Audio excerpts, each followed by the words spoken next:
আসসালামু আলাইকুম গাইস। আমি আজকে নতুন একটা অসুখের সমাধান নিয়ে আপনাদের সামনে উপস্থিত হয়েছি। ওষুধের নামটি হচ্ছে যাদের হাঁটুতে ব্যথা, কোমরে ব্যথা, পায়ের গিরাতে ব্যথা, কোমরে ব্যথা, হাতে ব্যথা, যে কোনো জায়গায় ব্যথা, যে জায়গায় ব্যথা হয়েছে আপনাদের দেখাচ্ছি। এই যে গাছটি, এই গাছটির নাম হলো কালো কেশার গাছ। ভালো করে দেখেন, লক্ষ্য করেন। এটা হলো কালো কেশার গাছ।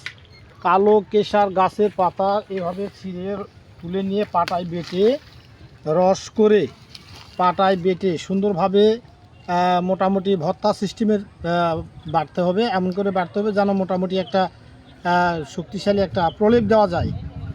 এই প্রলেপটি অবশ্যই দিতে হবে।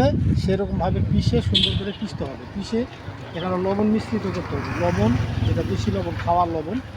এই লবণ মিশ্রিত করে অবশ্যই আপনার ওই ব্যথার জায়গায় বা যে জায়গায় ব্যথা হচ্ছে, পায়ে গিরাতে হোক, পায়ের কবচায় হোক, হাতের গিরাতে হোক, হাতের কবচায় হোক, যেখানেই ব্যথা হবে সেখানে লাগাই দিবেন।